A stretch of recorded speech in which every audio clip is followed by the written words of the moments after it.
This is actually the first session of this series that we've been working on at the Center for Behavior and Addiction Medicine with the Department of Family Medicine at UCLA. This session is called a Case-Based Learning Collaborative on Stimulants.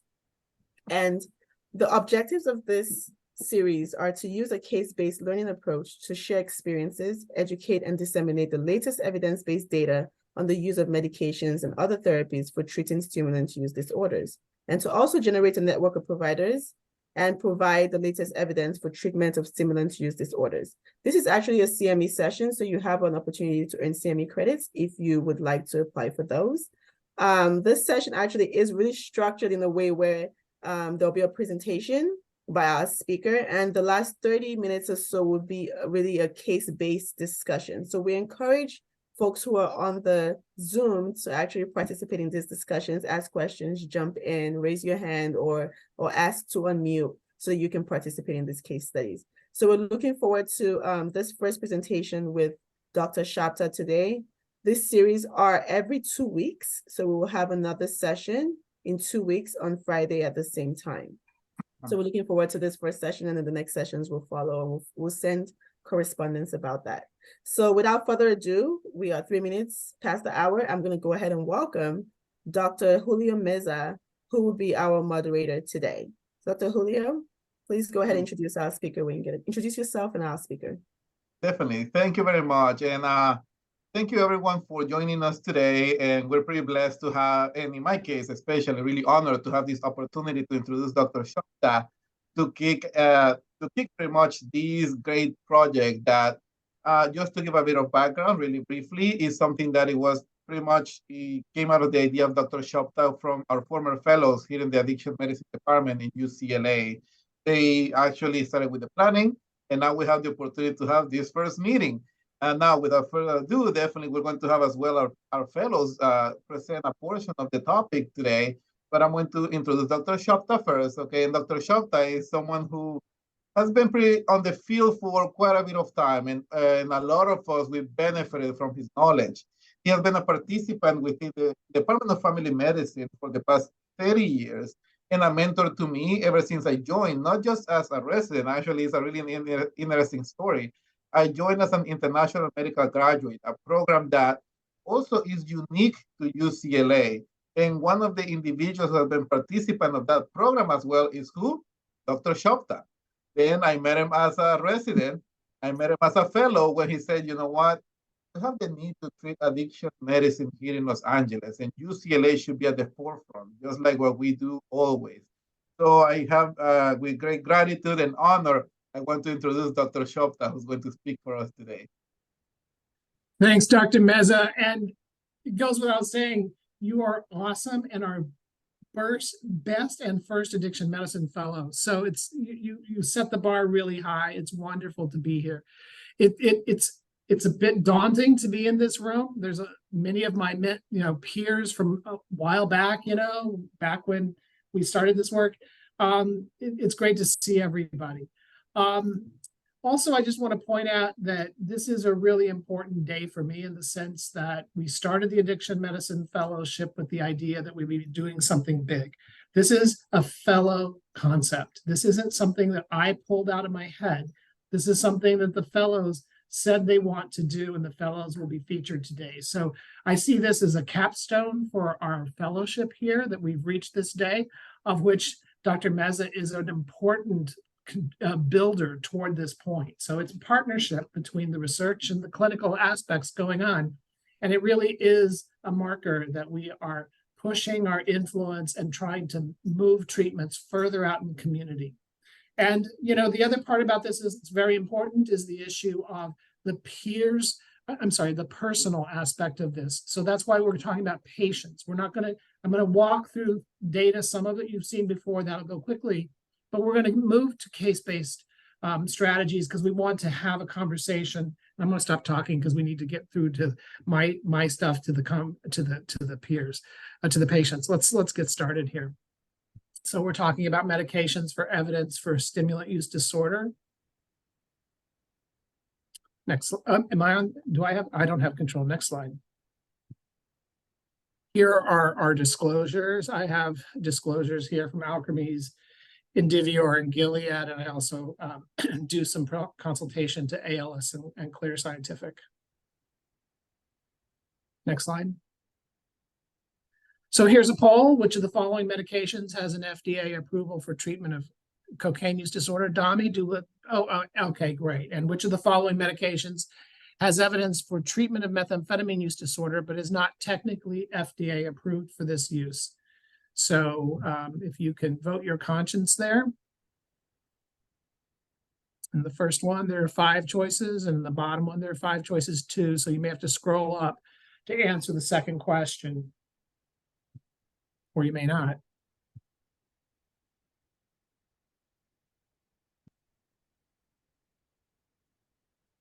Okay.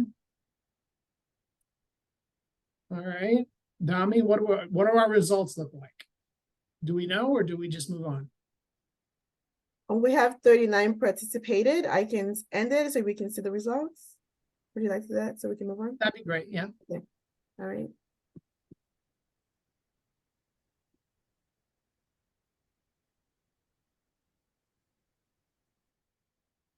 Oh, I just see my results. I don't know. Do you see results? Yes. It says I'm sharing, but if it's not, Okay. Yeah. the first one is none of the above. Okay. And the second is A. Mirtazapine. Correct. Yes. Okay, great. All right. Let's get started. Next slide. So we're going to talk about today the proficiency in culture, epidemiology, and common comorbid conditions, always going back to the fact that methamphetamine in particular has a place in people's lives. We're going to understand the evidence for the medications, and then we're going to apply that evidence in terms of understanding how it works with real people who have a lot of complexity.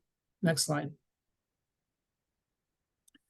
So starting with the idea about people who use this drug, we want on the left side, you've probably seen parts of this that list the physical and psychological pluses and minuses of methamphetamine use.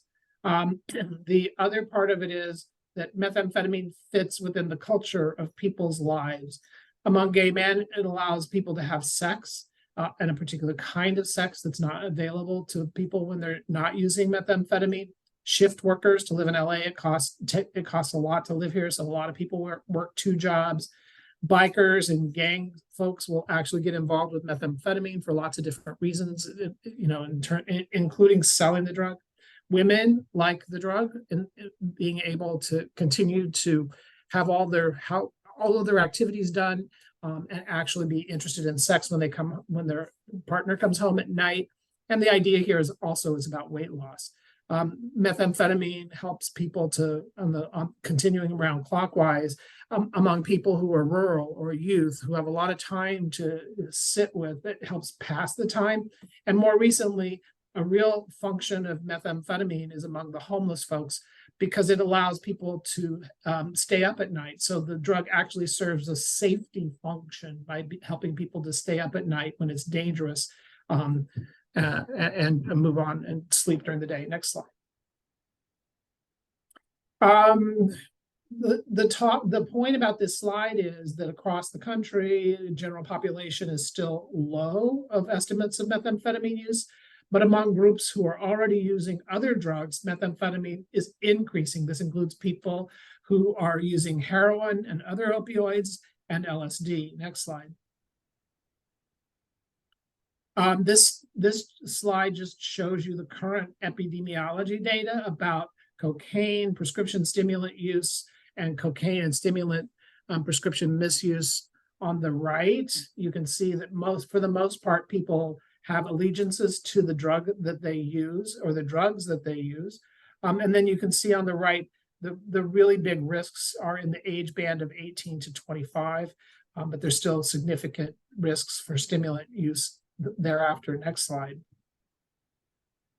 The co-occurring conditions here in Los Angeles County, I wish I had an archival picture of this, but I don't. It's from the HIV annual surveillance report. and showing the co-occurrence of syphilis, methamphetamine, and HIV incidence, new cases showing very high linkages between where HIV incident cases happen, where methamphetamine is, and where syphilis is. Next slide. So that comorbidity is a major point. But we also see here in the country, here are the 4 waves of the overdose crisis. You can see here that fentanyl, and with and without stimulants, that very steep curve on the right, showing the high rates of people dying from those drugs in combination or alone, and then seeing that the heroin and prescription opioids, actually incidence of death is decreasing. Next slide. Just continuing this point, just showing again, the blue on the bottom is fentanyl, the purple is fentanyl with stimulants, and the red is stimulants without fentanyl. So if you just look at those 2 drugs, 2 drug classes, you're looking at over 80% of people who are dying over time. Next slide. And the other part of it is we're going to spend some time considering the idea that regular use of high-dose stimulants is a major, it's a major insult to the cardiovasculature. And here's data showing that we see increases in inpatient inpatient admission for acute heart failure related to stimulants. And you can see, again, just showing that same sort of arc up.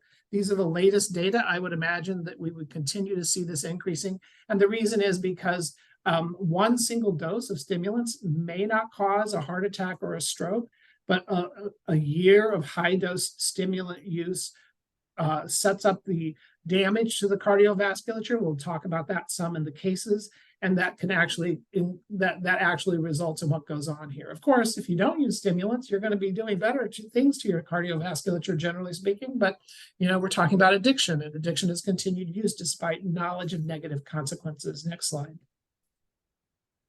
So what about medication for methamphetamine use disorder? There are no approved medications for stimulant use disorder. That's another talk. It has to do with the fact that we don't have a pharmaceutical company who wants to step in, because we certainly have data that could actually push some of that. And I don't believe that there will be an FDA approval for any of the medications that we'll talk about today in the next 5 years. But there is a small suite of medications that have strong evidence of efficacy, and that's why we're talking about this. This is really important to me and exciting to me, because after 30 years of research, I actually have something to say about a medication that can be brought into people's lives for helping them to get over, to resolve their methamphetamine problem. Next slide. We're going to spend disproportionate time to the medications that have strongest evidence for use, and this we'll start with extended release naltrexone, every 3 weeks, injectable with bupropion, high dose, 450 milligrams every day, and then second we'll go into mirtazapine at 30 milligrams a day. Next slide. These are data from my one and only New England Journal paper with Maduka Trivedi and the group at UT Southwestern, showing basically what happens when you do use this combination with folks with severe or moderate to severe methamphetamine use disorder. The number needed to treat here is 9. I don't want to spend a lot of time on the fancy parts of this, but it's a serial SPCD design, serial parallel comparison design, where you actually randomize in the first 6 weeks, a 3-to-1 ratio, placebo to active. You measure outcome in weeks, in the gray bar, that stage 1 evaluation period. That's weeks 4 urine tests collected in the last 2 weeks of that first stage. In the placebo condition, those who were not doing well actually were re-randomized 1-to-1 active to placebo. And you can see that from visits week 7 to 12, you can see again that rise over the medication combination over the placebo condition. And looking at stage 2, the evaluation period there, you can see that's a significant difference. The weighted difference between the 2 stages is 11.1 percentage points. I'm going to present some data that shows that you can only contribute data in a trial once. So if you were randomized to the active condition, where you see that nice pink bar going up, that your contribution to the evaluation was in the last 2 weeks there, and then we didn't follow you again thereafter. We've seen exactly what happened to those folks in weeks 7 to 12 in new data, and I'll show you that next slide. Here's what happens. So it's very fascinating to see. There's that same curve you see from weeks 1 to 6 that we saw in the prior slide. And if you looked at 7 to 12, that's the new data. We didn't see them in the analysis from the SPCD design. And you can see that there's increasing benefit to being able to provide methamphetamine negative urine tests from weeks 7 to 12. So and you can see there that the slope doesn't stop. So one question would be that we're going to be looking at is, does it have benefit to people to continue with this combination? Next slide. Jeremy Kidd, yeah, at University of Columbia did a secondary analysis of these data, looking to see if men who have sex with men and women, the gay and bisexual men, that's the top 151 there, versus men who have sex with women, that's 95, showed a difference in the response to the combination, and sure enough, they did. You can see that the treatment effect H in the red bar over there is about 15% for gay bisexual men versus 2% for men who have sex with women. We have no idea what that's about, and Jeremy has just submitted an R01, his first R01, to test prospectively this post hoc analysis to see if this is something that's real or something that's not. Next slide. So the findings are really important. It's the largest trial that's out there. We don't know what the signal is due in terms of efficacy. We see it's a very stringent design. We know that each of these medications may have an independent effect on methamphetamine, but the combination produces a synergized effect, and I think that's really important. Lower doses of this combination are efficacious for weight loss, some say. But the idea here is that idea of having that interaction between these medications is what may be most active. Next slide. The other option that you can go with that shows strong evidence is mirtazapine 30 milligrams a day. And these are the data, you may have seen these, Grant Colfax's trial, 12 weeks with men who have sex with men and transgender women, published in 2011, showing about an 18% drop in terms of producing positive urine tests for methamphetamine compared to placebo. And then Philip Coffin, who replicated that trial, you can see I drew a blue bar there at 12, and you can see that the orange dots, that slope is about the same slope as what Grant published. Philip did this work published in 2019, 2020. It's in December. But the major take home here is the number needed to treat is about the same as the combination. It's about 8. And the take home here is that instead of continuing to reduce positive methamphetamine in weeks 13 to 36, basically all the change happened in the first 12 weeks. So for mirtazapine, it seems like it's a medication that helps people to reduce their methamphetamine use in those first 12 weeks compared to placebo. But then you've really sort of hit the asymptote, and there's not much more benefit after that. Next slide. A meta-analysis of the 2 trials show a significant effect in the top diamond there, showing the plot and the meta-analysis of the reduction of methamphetamine positive urine toxicology screens at 12 weeks with non-significant outcomes for retention in treatment or reduction in depression, which is kind of interesting because mirtazapine is an approved antidepressant. Next slide. So the question is, what is going on in terms of mirtazapine and working in its efficacy for methamphetamine? The excitement that I have for mirtazapine 30 milligrams is it's really hard to do the same thing twice in science. It's like almost impossible. So this replication showing the similar effect really gives me some confidence that that's a medication signal. I have no idea. We know for sure it's not an antidepressant. It's not functioning as an antidepressant to change people's methamphetamine use. More likely, the mechanism is restoration of the sleep architecture. People who use 30 milligrams of mirtazapine have demonstrably better sleep during the trial. It's measurable, and that sleep disturbance is also a common problem that leads people back to using methamphetamine, as well as the depressive parts of early withdrawal. So potential downsides, there's a weight gain that's significant.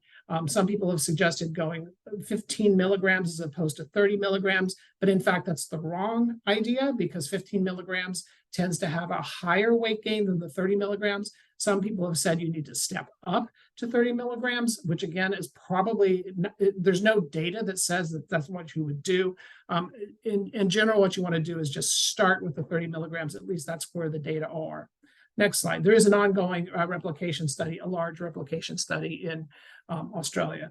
Now, the really cool thing is there's an ASAM stimulant guideline systematic review. It's available for open comment, and you'll see the website where you can actually download your own version of this. But like I say, after 30 years, we finally have something to talk about, and that's what I'm going to talk about next briefly. I want you to download the stimulant guideline and look at it at leisure over the weekend. There won't be a test, but it's always good reading. Next slide. So this is just captures all of the evidence that we have for medications that have weaker effects. And this sort of lists them. You can see I have these tabled out. You can download the table, or you can take the stimulant guide and read it. I'm not going to go through these, but basically the bottom line is whatever effect is in here is weak and inconsistent. So bupropion, which is part of the combination approach, has very inconsistent effects on its own. Sertraline makes you feel worse. Atomoxetine has a weak signal. Aripiprazole makes you worse.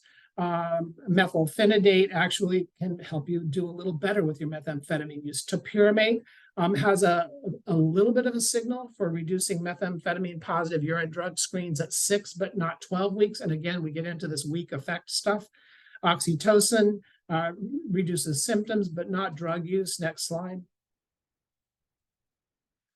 There's a couple studies on D-amphetamine, which reduce amphetamine withdrawal issues, complaints. Methylphenidate is another stimulant that actually also breaks out and actually does reduce methamphetamine use in secondary outcomes at 12 weeks, and also increases retention at 6 weeks and reduces craving and fewer methamphetamine positive urine drug screens. So there's a signal here for stimulant substitution. I know we don't like to use those words, but that's something to think about in terms of medications. Modafinil, no consistent signal. The strongest significant signal for reducing methamphetamine use is ammoniptine, which was taken off market. Again, it's a very powerful stimulant on its own. Next slide. GABA and opioid medications, there's basically nothing here to look at. Let's move down. You can see here the extended release naltrexone has 2 trials showing no effect on anything. The 1,000 milligram implant, no effect. There is a small effect of 50 milligrams per day of methamphetamine in reducing urine drug screens on the first trial that started the interest in naltrexone as a methamphetamine treatment a while back. Next slide. These are the other medications on Dancitron, varenicline, Rolazole,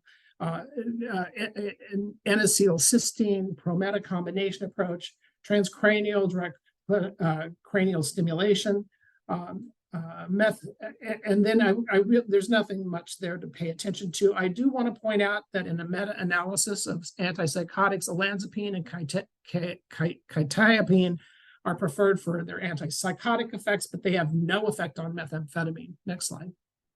By the way, that Seafried analysis is really good. Michael Lee and I published a clinical review on using some parts of these medications that have a signal in terms of reducing aspects of withdrawal symptoms. You can download this and see, but generally speaking, ammoniptine is the only medication that shows a strong efficacy signal for withdrawal symptoms. We talked about how that's already been taken off market.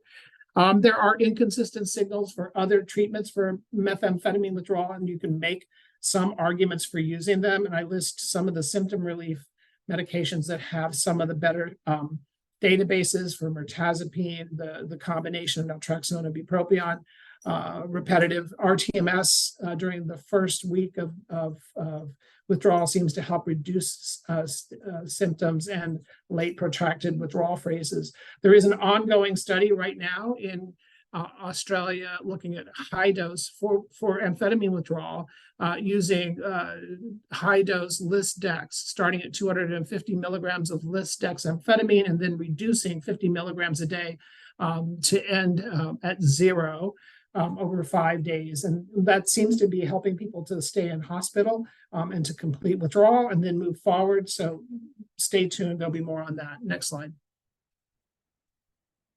So here's where we get into sort of incomplete response, addressing cardiovascular insult in people who use methamphetamine. We showed data that shows that this methamphetamine use causes cardiovascular insult, and that leads to increases in hospital for cardiac disease. Methamphetamine is causal in 50% of cases with pulmonary arterial hypertension. And it raises the question, Philip Coffin is looking into this clinically in San Francisco, and I would encourage us to think about this. It raises the question of using statins in people actively using methamphetamine to protect the cardiovasculature. Next slide. So the summary that we've talked about so far, just click through here. These ideas present evidence to consider medications a foundation of treatment for stimulant use disorder. Next slide, next click. So click, we don't have an FDA-approved medication. Mirtazapine has strong effects. Click, because it's a replication. We have a large trial of extended release bupropion, extended release naltrexone and bupropion for reducing. Click. Other medications with mixed mechanisms have little signal, and there's strong evidence for use of antipsychotics for people with psychosis symptoms. Next slide. Some evidence of symptom relief for medications being used during the withdrawal phase. And next slide. This is the foundation, and you can see that a foundation is not a house. It really is the place where you start to treat. Is you start with a medication. There's some evidence here now to start thinking about building a treatment plan that includes a medication and a lot of other stuff to be able to help people, the whole people that we see, be able to address their stimulant use problem and their comorbid conditions. Okay, next slide. I think, and here are my references. I think at this point, I want to turn it over to Dr. Meza.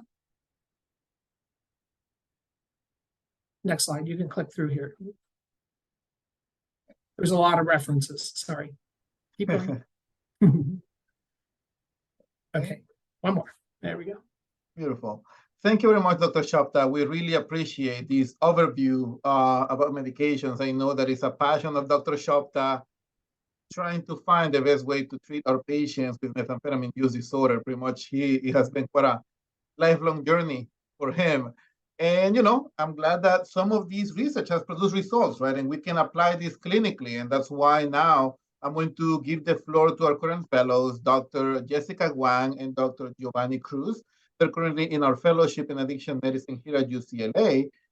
And we're going to try to do this as interactive as possible, in which we're going to present a couple of cases. And even though we have therapeutic options, there is a lot of questions when it comes to methamphetamines. We may not have all the answers. So that's why we're going to try to make an open forum for ideas to flow. Try to destruct these cases as much as you can, okay? And try to pretty much give us as much feedback in regards to the options that we propose based on your experiences as well, because that's the only way in which we learn, okay? So without further ado, I'm going to allow Dr. Cruz and Dr. Wang to proceed. Hi there. My name is Giovanni Cruz. I'm one of the current fellows, actually former UCLA IMG program alumni as well, and family medicine trained here in LA. So, and currently UCLA addiction medicine fellow. So this is the area that we have actually like poor research, right? Like we need to learn more about this every day, because we've seen like patients, young patients, old patients, different socioeconomic backgrounds. So I believe this is a very important, topic, and I'm glad that we already like developing this foundation. And of course, the research is part of one of them. So I want to talk about the first case, in this case, for 46-year-old female with a past medical history of a sedative use disorder. The patient also has a severe opioid use disorder that we call an early remission, and a severe stimulant use disorder that is presenting today due to a recent relapse. The patient has been using Xanax bars approximately 2 to 4 bars per day, with each possibly containing 2 milligrams, with her last use being about 2 hours ago. Additionally, she has been using meth through inhalation and also smoking, and with her last use occurring like 30 minutes before she was presented to our setting. She is displaying erratic behavior, reporting anxiety, auditory hallucinations, paranoia, and irritability, which prompted pretty much like the evaluation. The patient also endorses that her sleep has been disrupted, and she hasn't slept pretty much like for the past 3 days.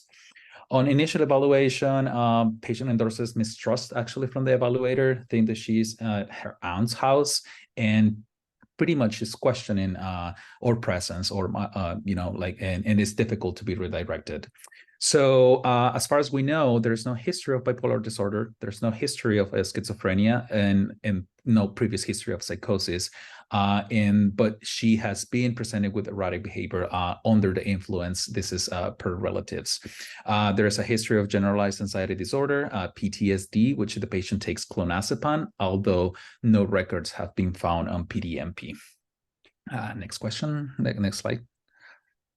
Okay, so on exam, so when we see this patient, of course, like we evaluate vital signs, but also like pretty much like the whole comprehensive assessment, right? First hand, we can see the blood pressure is pretty elevated, 178 over 104, with also like elevated heart rate, 108, respiratory rate of 22, and temperature 97.4. And we can describe pretty much, like it pretty much makes sense what she's presenting with like right now, with the speech, with his fast rate and rhythm, but normal volume. The patient looks anxious, but also like the affect is full range and congruent with mood at this point. The thought content, as we described earlier in the case, the patient has like some paranoia, but she's alert and oriented person in time as well. So, and the concentration is pretty much like decreased attention span, and as there is an inability to properly attend and answer like questions throughout the interview. So, next slide. As we can see, there's like some, factors that we have to take into consideration. And this is like, we're like, we can participate. You can definitely like leave like some comments in the chat, or unmute yourselves. But basically, like, this is what we do in terms of like the management, right? Like the first question is, what will initial management be for this patient in the following settings? In this case, we're describing like the 3 most common that we'll see, which is the hospital setting, a residential level of care like 3.5 to 3.7, and of course the outpatient clinic, with additional questions in terms of like a stabilization for this patient, like benzos, using any type of like antipsychotics, and what about like the vital signs at this point, right? So I mean, we can just open up like right now, or whatever you guys, if you feel like you want to leave like a comment on the chat as well, that will be, highly appreciated. Let's see. Do you want to go back? Can we go back a slide to just leave the case information up for folks while they come up with their answers? That will be great. Yes. And as we can see, right, like in this case, our patient is presented with some sort of like a specific symptoms and signs as well. But based on the story, we have an idea what's going on, right? Maybe is the patient like presenting with some sort of like, substance use disorder, like intoxication. We don't know if like there's also a component of the withdrawal symptoms with the, other substances as well. So this is like pretty vague, right? But the point of this is, we can go to the subsequent slides. The subsequent slide, please. Yeah, so in the hospital setting, this is like, we're like, addiction medicine comes into like pretty much the art and the resources that we have at hand. Because obviously in the hospital, we're going to have a lot of resources. We're going to have the ED, we're going to have the medications, we're going to have the personnel and the nurses to administer the medication. So that's a beauty. And like in terms of like a safe place to be, of course, like the hospital will be like the safest place to be, because we can take, you know, immediate safety measures, like ensure that the patient is placed in a safe environment, right? We will consider like medications like right away in order to stabilize this patient, and of course treating pretty much any underlying medical conditions contributing to the altered mental status, because at this point we don't know exactly what else is going on. There is a comment on the chat if like the patient is capable of providing this information. Yes and no. As we could describe, like she was, you know, like providing part of the information, but also like we got it from family members, relatives, and like I guess you know, like other like personnel that was in contact with the person. But because most of the time these patients are actually brought in, they usually never present themselves, right? Like, hey, I'm in paranoia and acute psychosis, right? So a lot of this information is actually gathered from like other like witnesses as well. At this point, what we try to do is also like the escalation as well, right? Any RX for other stimulants like cocaine, as far as we know, she is not positive for any of that. So in the next steps in the treatment, right, like the de-escalation, we always attempt the verbal de-escalation techniques to calm the patient, because otherwise, like, we don't want them to be more like psychotic or irritable, because that's not only dangerous for the patient, but also for the rest of the medical staff as well, right? But the beauty is, like, in the hospital, we have all these resources that we can do. Of course, like thinking about pharmacological intervention, if the de-escalation is ineffective, and of course, its safety is a concern, considering using sedatives, antipsychotic medications, and this is depending, like, you know, like second generation antipsychotics usually, and of course, like, it depends on the hospital protocols as well. So consultation as well, like this is a, you know, this is a great thing that we can do, right?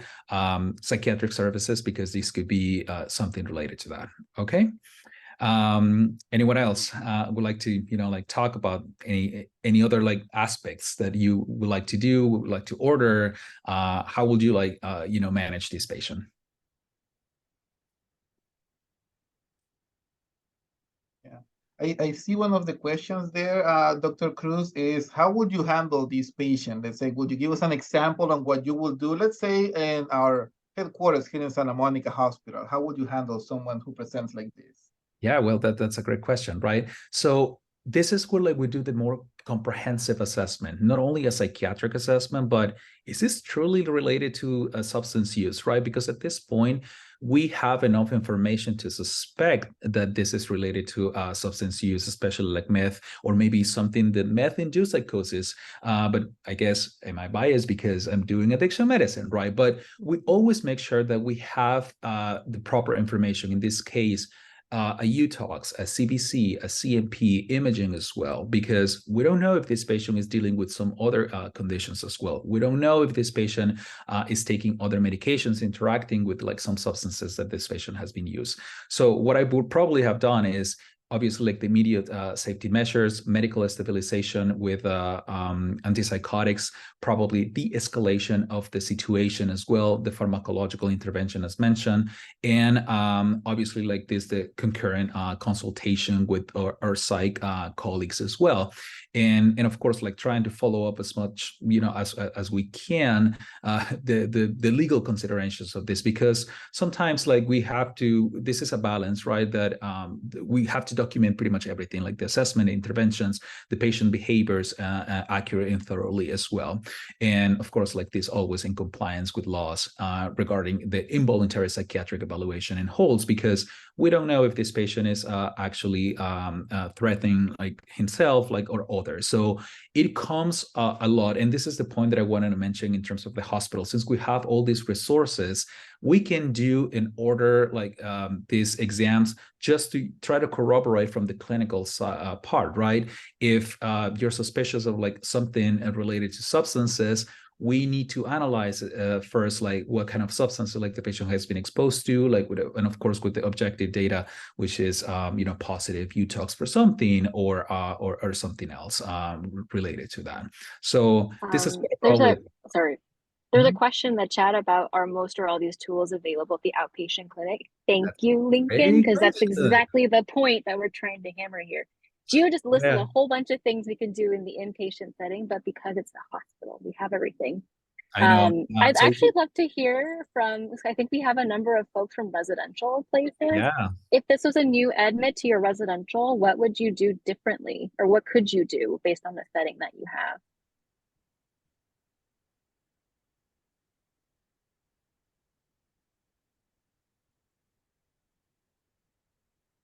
Yeah, anyone who has worked in the past or currently in a residential level of care 3.5 to 3.7, let's say this patient shows up to our, as we call them in the community, detox, right? What can we do there? Do we have the resources that some occasions we have at the hospital? Do we have anyone with such experience? Yeah, please feel free to raise your hand, leave a comment in the chat. Just that, for like the other attendees that we have, like what is a level 3.5? What is a level 3.7? Right, like the 3.5 is clinically like managed residential services designed for people with serious, like pretty much psychological or social issues. They need like 24-hour oversight. 3.7, of course, is a little bit more elevated. So Dr. Cruz, given that no one's answering questions right now, would you actually talk about like your thoughts about managing this case in terms of medications, either in a residential or outpatient setting? Like, would you use an antipsychotic? Which ones would you select? And George Woody has his hand up. George, you want to? Yeah, I just comment about resources. One thing we don't have in the U.S. is or we don't support very well in most cases is long-term residential treatment. Or we did a Vivitrol study in Iceland, and they have a treatment system that's different than ours. And the results, it looked like the psychosocial treatment had a substantial effect. The patients, it's a national healthcare system, it's a small country, but there was clearly a stimulant problem. It was primarily methylphenidate, I believe, is doctors were prescribing it. And everybody who applies for, there's a central hospital, everybody gets admitted for 7 to 10 days for a medical evaluation, and then they go into a 1-month intensive residential treatment or intensive outpatient program for a month with follow-ups continuing.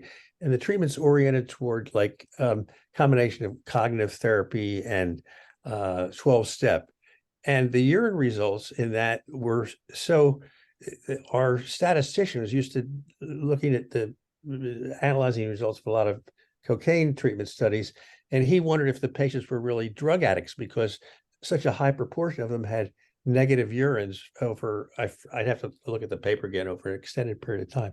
So I just think we need to I just would like to make a point about the evidence of psychosocial treatment, because what I saw in our study in Iceland was their psychosocial treatment was long-term, and it was part of a national healthcare system, and the results were a lot better than any of the cocaine treatment studies and stuff that we've done here. So, but we have a different situation here, but the medication effects don't seem to be real strong when they're there. And, but we didn't have a naltrexone effect, but I think it's because naltrexone, if it has an effect, it's not a very strong effect, but the psychosocial treatment did look at had a very strong treatment.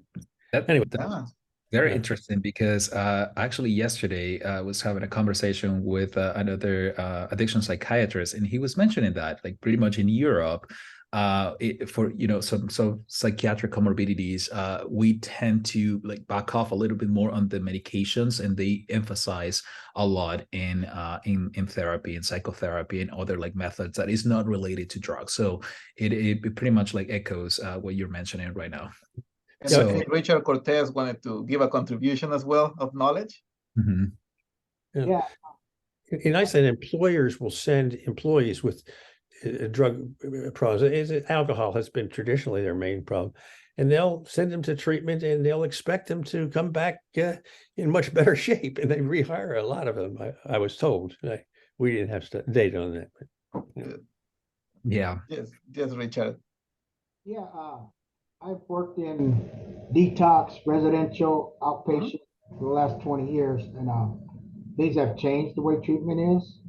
But I also like to when we first get a patient is look at any medical history we have, any psychiatric history, and wait for the urine samples to come back to see what the methamphetamine might be cut with to cause the psycho or whatever mental health wakes it up, or if there's any THC that wakes up mental disorder, so I can have a better view of what I'm working with. That's been and then I get the proper people who's their scope to do that, and I call them in and do evaluation in the team meeting and where we go with that participant at that time. That would be what I would do. Yeah. Oh, excellent. And it comes down to triage, right? So definitely really great points, everyone. We're going to try to move to the evidence on the medication we spoke before, but basically what I've seen on the chat, all of us, we gave contributions and we got to really cool answers, right? Like if we see someone like this in the hospital setting, right? First, stabilize the patient, right? Let's look at those vital signs. We need to think, as well mentioned before, right? Is it benzodiazepine withdrawal? Is it methamphetamine-induced psychosis? Are we facing a point-blank hypertensive emergency, right? What are we going to do at the end of the day, right? If the patient is behaving erratic, the use of antipsychotics is possible. Maybe benzodiazepines preferred if you deem that the patient also is withdrawing from benzodiazepines, right? And definitely proceed with the algorithm to treat the hypertension as well. Residential level of care, I think someone mentioned there in the chat as well, right?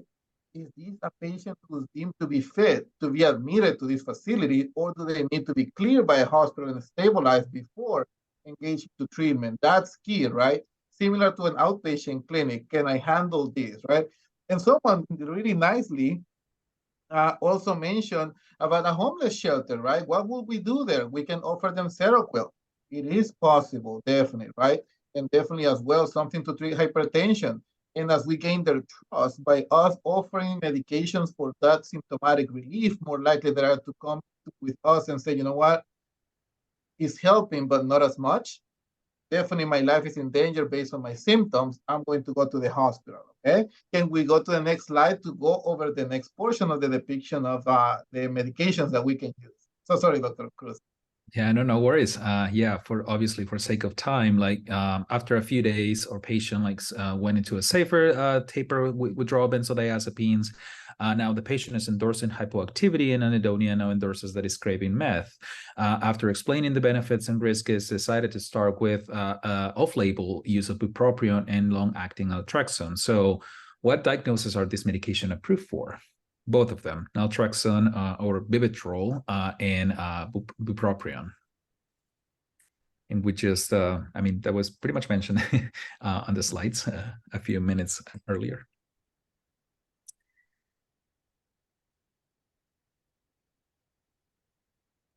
Perfect, right? So not a tricky question. So with bupropion, we most of the time we prescribe this medication for our patients that have some sort of depression or some other comorbidities. We also use the medication for smoking cessation as well. So it's in theory, it's not a hard medication to prescribe, right? It is a little bit different with naltrexone because the long-acting naltrexone, especially if you do an ICD code with a stimulant use disorder, cocaine or methamphetamine use disorder, regardless of the severity of it, or earlier remission or not, it is probably not going to be approved. But the way around this is that what we actually seen in practice is if we ask the patient, have you ever like, do you drink, or you have a history of like alcohol use? And if we can label that medication under that, it is more likely to be approved by the insurances, right? Someone asked, how about the sedative use disorder? Is it approved for that? No, it's not. We don't have any approvals, unfortunately, like for sedative use disorders for benzodiazepines, but that's a great question too. So how can we obtain these medications for our patients, and how the coordination actually like happens when we receive Vivitrol? So we all been in, in this game with insurance and PAs and all of that. So this is kind of like convoluted, but basically like we have like different approaches depending actually on the type of like insurance or like the coverage that the patient has. Like usually with medical, and this is like very easy and for injectables, so for example, other like treatments like hepatitis C, rheumatology medications, it is fairly easy because they usually do not require any PA authorization. So once we order the medication, especially like to the pharmacy, it depends on the pharmacy, of course, they will deliver the medication, and we can start the treatment. But it is slightly different with other plans like managed care, HMO, PPOs, and some HMOs as well, because once we order the medication, it has to like pretty much go through like one of these like two parts, right? Is this like a pharmacy or a medical benefit? What we do most of the time at UCLA is just to like usually pick one. Most of the time we do pharmacy, because if it's denied, that it's pretty much implicit that this is going to go towards the other one. The medical benefit is the one that's going to be approved, right? And we try to avoid like this like game, like, okay, let's do like medical this time or pharmacy, but also it depends, because sometimes these insurance companies, especially when we call them, like they might have a specific contract with a specific pharmacy, let's say like some names like CVS, Walgreens, you name it. So we have to go towards that as well. But with this type of coverage like PPO and some HMOs as well, sometimes we need this PA authorization, and that's why we need to submit it. Here in the community, especially at UCLA, we have our dedicated pharmacy near the hospital, right, that we can order, and sometimes they deliver, like sometimes the courier services are not great, but this is where like you need to find in your community the pharmacy that suits you, you can have like a great communication so they can deliver these medications and promptly to your clinic, so you can administer to your patients, especially like the Vivitrol. And once you have that, like we can administer it and smoothly treat our patients. So next slide. We have a really good question here on the chat as well and they mentioned, right, that most of our patients admitted for a stimulant, also they end up testing positive for opioids, whether it's knowingly or not knowingly, okay? And this has become quite a big issue. Can you talk about that as well? Yeah, we've seen that actually with some of our patients. And I mean, this is like pretty much like what we see in terms of like documentation as well, because some medications, for example, and this is the case, for example, with methadone, right? Like you don't have to be a designated federal like facility for methadone if you're dispensing it for pain. But if you somewhere in the chart you put an opioid dependence or something like that, the likelihood of being denied is actually higher. So as far as I can see, but of course, like I don't have like enough experience in the field, right? But I haven't seen any issues with like opioids, like positivity in this case with patients. I haven't seen a denial so far, but like, I mean, I don't know, like if like other like, participants have seen something, how will this modify your treatment plan acutely? I think that's what they're referring to. I mean, acutely, like it shouldn't like modify like much because at this point, once we are past the acute phase of the treatment, we go into the maintenance, right? And based on like the evidence that we have right now, like in the studies, like the one that Dr. Shoptaw was mentioning, I think in this point, like classified as an opioid use disorder, or even like have like that idea, I don't think that will modify, obviously, but of course we need to determine based on our criteria that or DSM-5 if this is actually, or like the positivity as well. There is the caveat though. I think maybe what Daniel's getting at is that naltrexone You obviously can't use that with buprenorphine if you were to try to use that for medication treatment of OUD. You can use naltrexone by itself to treat OUD. The problem, You could do that certainly, but you know, if you compare the two, as we all know, if you compare naltrexone versus buprenorphine, there just tends to be more fallout with naltrexone. So that would be the one caveat that maybe we're trying to get at with trying to do opiate use disorder treatment with methamphetamine use disorder with this specific combination of medication. but Now, sort of alluding to the other set of medications, the mirtazapine, that shouldn't be any issue to combine together with medication treatment for OUD. And also because with Vivitrol, with naltrexone, we have this warning, right, that we have to be free of opioids for 7 days. So I guess it comes like, I don't know, like in the clinical picture, like, well, is this like a really positive like opioid? Maybe a confirmatory like lab testing will like give us like more answers, but I guess and sometimes because we've seen, right, like meth that is laced contaminated with fentanyl. So I will like probably like maybe hold off like and then naltrexone, at least in this case, for example, for this patient, until we have like 100% sure like information that she is not using any other opioids, or the meth that she was using, it wasn't contaminated with fentanyl. So Dr. Mesa, I know we're running really low on time. Do we want to just dedicate the rest of the time to wrapping this discussion, or do we want to highlight the points we were trying to get to with the second case? No, we can wrap up. Definitely, we may be able to continue in a future session, okay? The only question that I have, okay, because I see Dr. Weaver and Dr. Janeway as well, and then we wrap up, okay, is that I received a text from, and just to give context, these are two important integrants of the UCLA Homeless Collaborative.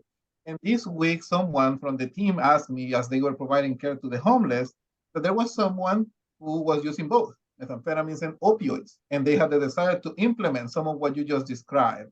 But they were asking, because the last use of opioids was 2 days ago, if it's okay to start bupropion now, or withhold the whole treatment until the opioids are kind of clear out of their system. well, that's a good question too. I guess, I mean, that it comes into like, is the patient like stable enough? Like if we're gonna keep monitoring the patient, right? Do we think this is gonna be safe to start? Because obviously, like this is the legality of it, right? If we start a medication that technically is contraindicated or has like a warning to use with opioids, we have to be really cautious about that. So I guess once we have like more information in terms of like the actual use of opioids, I mean, this is what probably I would personally do, like maybe hold them until like we see more stable, try to like provide the best care for the maybe the vital signs, or stabilize the patient in general. And then once the patient is able to provide more information, which is usually like a couple of hours after, like, yes, have you used this, have you been exposed to, like, or like gather a little bit more information, would be more prudent to start like something like that. But I mean, it is difficult to answer. Not a problem. I don't see why not. Because bupropion by itself, I mean, Dr. Shoptaw showed that by itself it maybe won't do a lot of benefit, but combined with naltrexone, hey, if you give it some time, maybe the patient can get used to bupropion first, and makes it easier to then also just get on the Vivitrol later. I don't see why not. Okay, yeah, fair enough. Just let's make sure that we assess for risk of seizures. So so definitely thank you everyone for participating today. We finished just on time. Okay, my apologies because we extended, but it's a really cool discussion, right, on things that we know about these treatments, and definitely has been a pleasure of just looking at all the questions that you had, right, depending on the setting where we work. So we really appreciate your time today. Feel free to send us any questions that you may have. All of us were really easy to contact, and we're more than happy to answer those. I'm going to let Yemi to finish with more indication on CME and all that. Thank you.